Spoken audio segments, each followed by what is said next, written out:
Dzień dobry Państwu.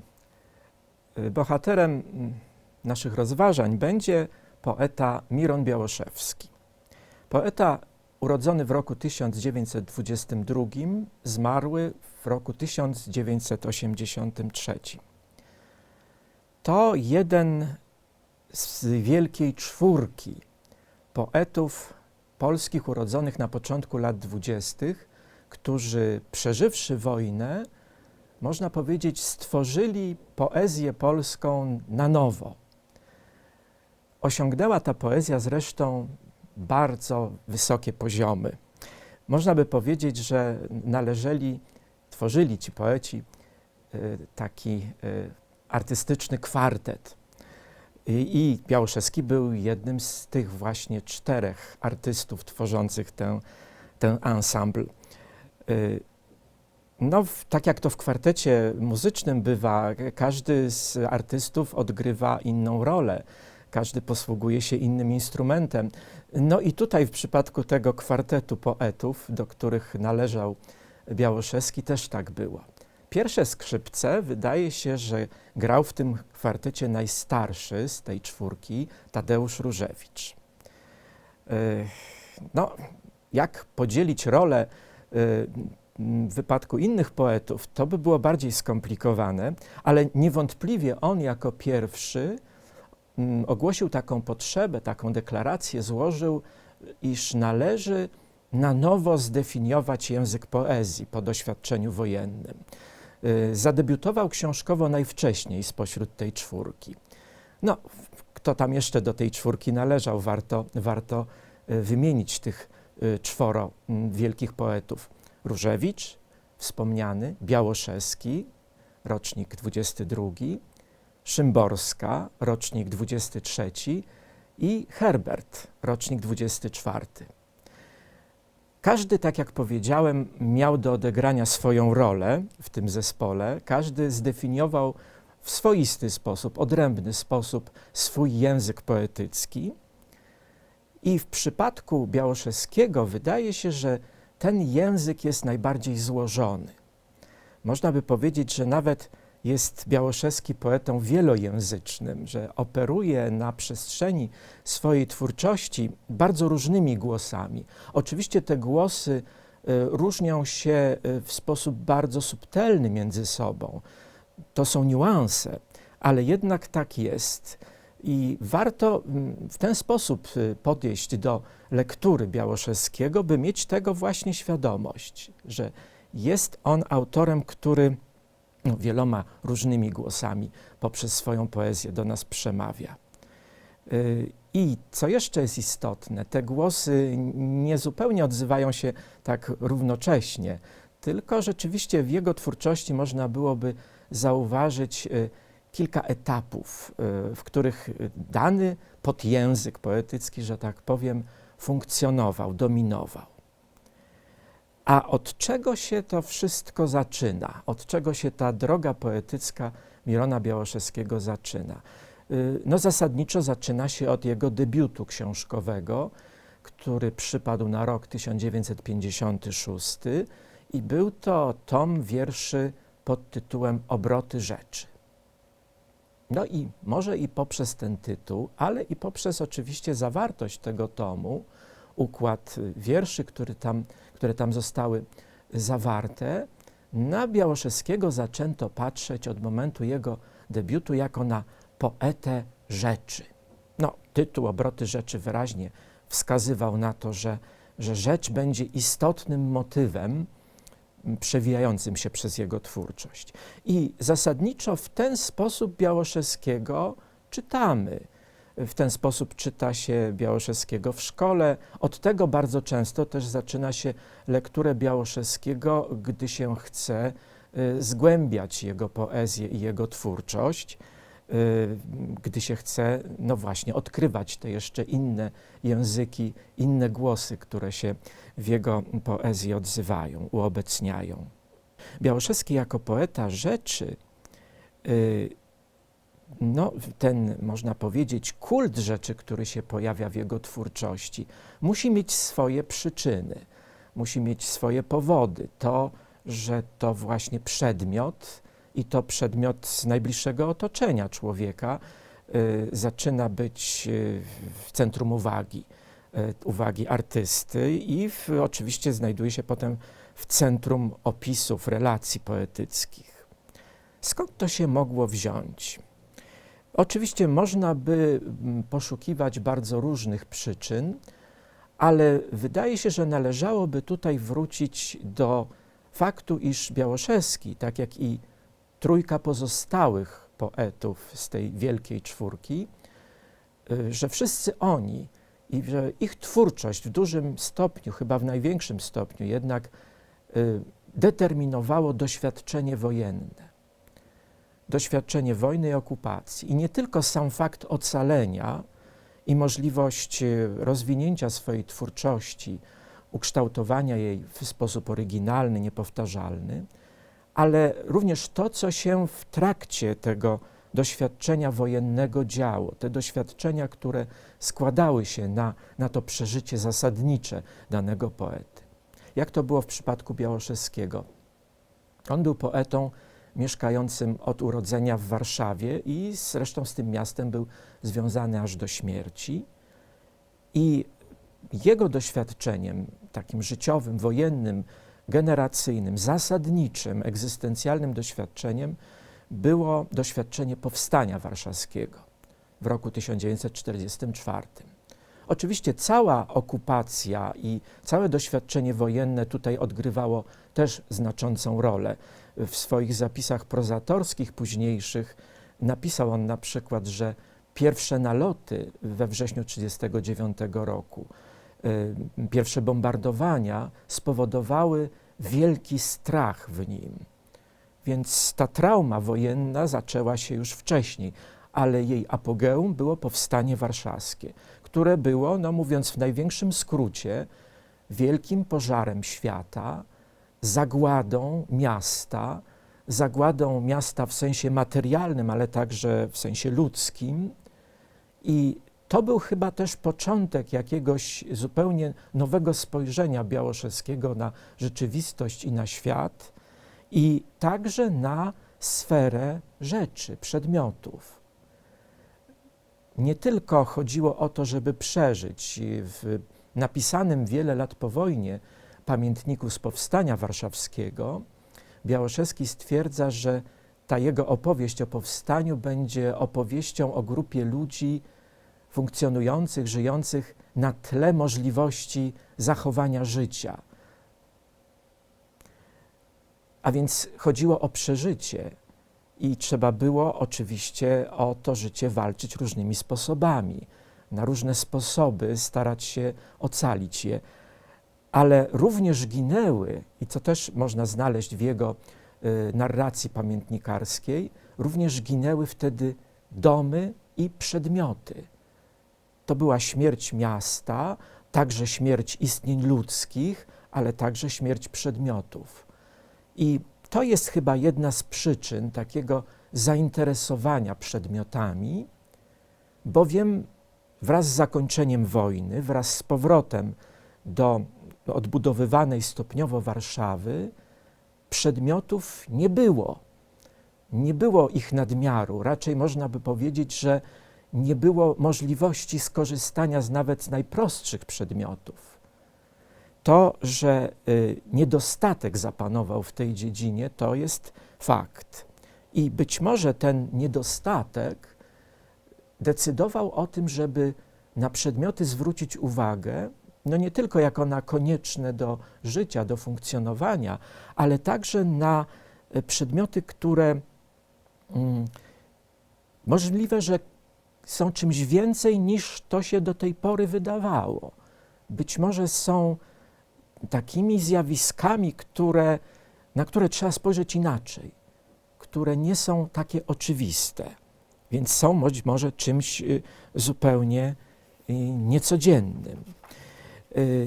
Ten niedostatek jest na pewno bardzo silnym motywem, który może decydować o uczynieniu z przedmiotu codziennego, zwykłego przedmiotu codziennego użytku czegoś wyjątkowego i wielkiego.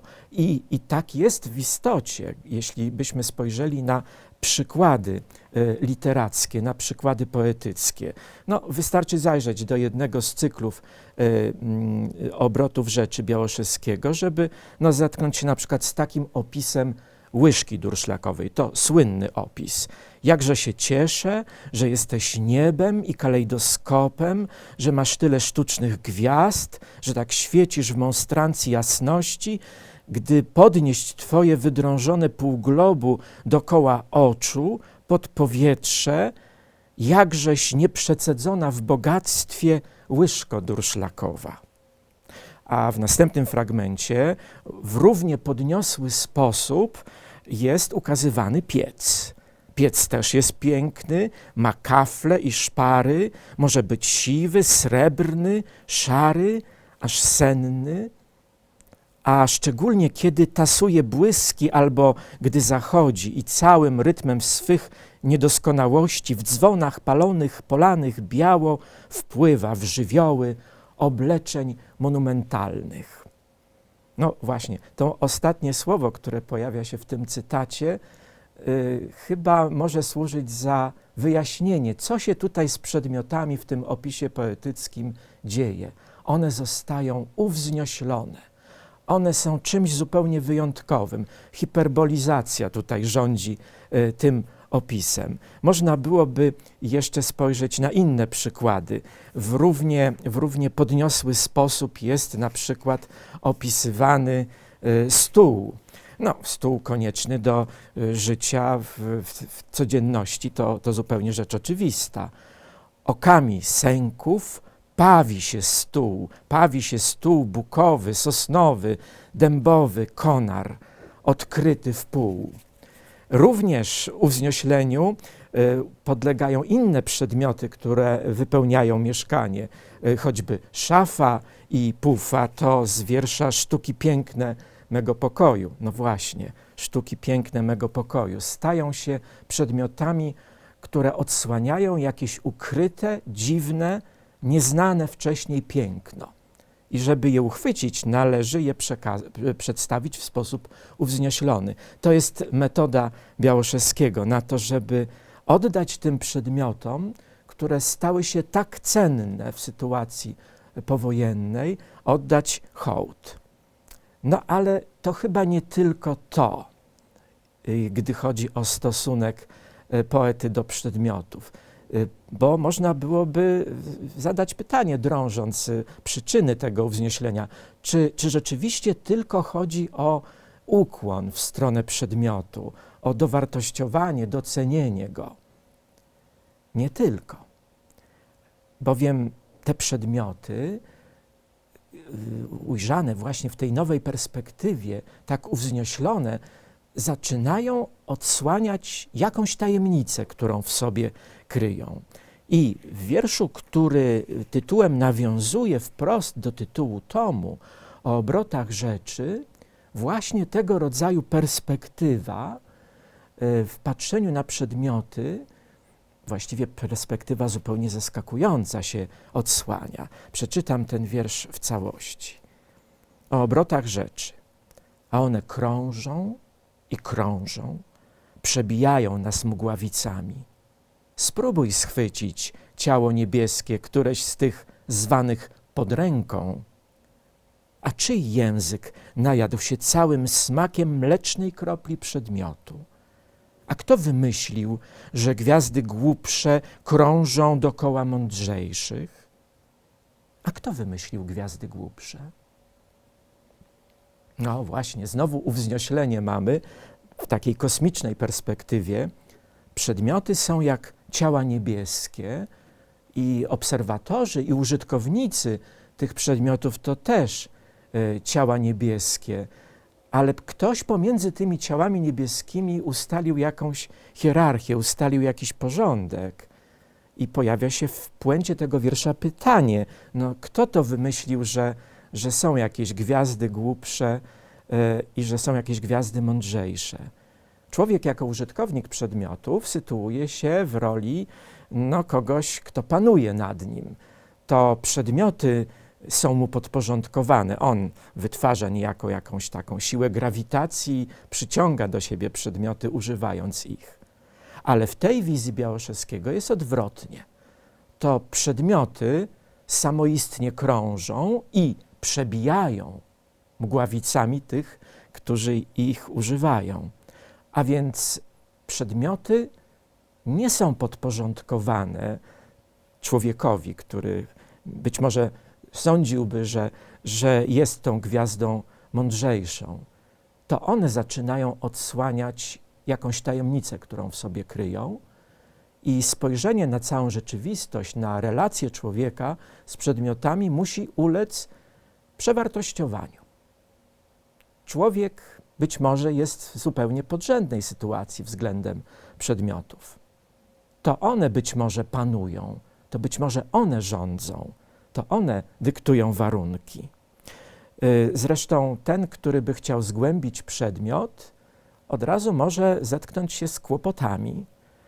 Pojawia się zresztą tutaj takie zasadnicze pytanie retoryczne. A czyj język najadł się całym smakiem mlecznej kropli przedmiotu? No właśnie. Czy ten, który uważa siebie za pana rzeczy, czy rzeczywiście potrafił je zgłębić? Czy potrafił dotrzeć do ich istoty, poznać głęboki, najgłębiej ukryty ich sens? Czy się najadł? Czy zdołał uchwycić te przedmioty, dokonując aktów poznawczych? Spróbuj uchwycić ciało niebieskie, któreś z tych zwanych pod ręką. Właśnie, przedmioty się wymykają tradycyjnym narzędziom poznawczym wedle Białoszewskiego. Są czymś więcej niż tylko przedmiotami służącymi do czegoś. Trzeba na nie spojrzeć inaczej. No i właśnie, i pojawia się w kolejnych wierszach Białoszewskiego z cyklu Szare eminencje zachwytu, właśnie wiersze z tego cyklu obrotów rzeczy tutaj czytamy, pojawiają się takie obrazy przedmiotów, takie perspektywy patrzenia na nich, które wskazują na ich nadrzędność nad człowiekiem. Po pierwsze, podłoga. Podłoga, która zostaje, przedmiotem jest, przedmiotem, który towarzyszy człowiekowi na co dzień, choć przedmiotem szczególnym. Zostaje opisana w następujący sposób. To stara podłoga leżąca strona Boga naszego powszedniego, zwyczajnych dni i takie słowo koncertujące w o-gamie, w tonacji z dna naszej mowy. Nie tylko uwznioślenie podłogi, ale określenie jej, iż jest Bogiem. Bogiem zwyczajnych, codziennych, powszednich dni. Zresztą Białoszewski tutaj też korzysta z parafrazy modlitewnych formuł. A więc podłoga jest czymś fundamentalnym dla egzystencji człowieka. Tak zostaje zobaczona, tak postrzeżona. Właściwie domaga się czci, powinna być czczona. Ale nie tylko podłoga, bo jeszcze w jednym wierszu, w którym Białoszewski, niejako podsumowując swoje przygody z przedmiotami, opisuje całe swoje mieszkanie i nazywa ją pustelnią i w ten sposób przedstawia ścianę. Nie jestem godzien ściano, abyś mię ciągle syciła zdumieniem. To samo ty, widelcze, to samo wy, kurze. Cała przestrzeń mieszkania, wszystkie najdrobniejsze przedmioty, które się w nim znajdują i te większe, o których już wspominałem, ale w końcu i ściana zasługują na uwagę i na cześć. Na cześć, można powiedzieć niemal religijną. Podlegają jakiejś apoteozie. Przecież ta formuła, nie jestem godzien ściano, abyś mię ciągle syciła zdumieniem, to parafraza formuły znanej z obrzędowości mszalnej. Formuła, która pojawia się przed przystępowaniem do komunii. Przedmioty, cała ta materialna rzeczywistość mieszkania ma zatem sycić, karmić swoją tajemnicą, swoim przesłaniem, swoją ukrytą treścią człowieka, który po doświadczeniu wojennym jest niewątpliwie zagubiony, zatroskany również bardzo o siebie, ale chce znaleźć sens swojego istnienia, chce na nowo zdefiniować sens całej rzeczywistości. I w tym momencie także Białoszewski przyłącza się do chóru tych pozostałych poetów, którzy należą do tego kwartetu: Różewicz, Białoszewski, Szymborska, Herbert, bowiem wszyscy oni po doświadczeniu wojennym poszukiwali poprzez poezję i poprzez również jej język jakiegoś głębszego sensu w tej rzeczywistości, w której przyszło im żyć. Dziękuję Państwu za uwagę.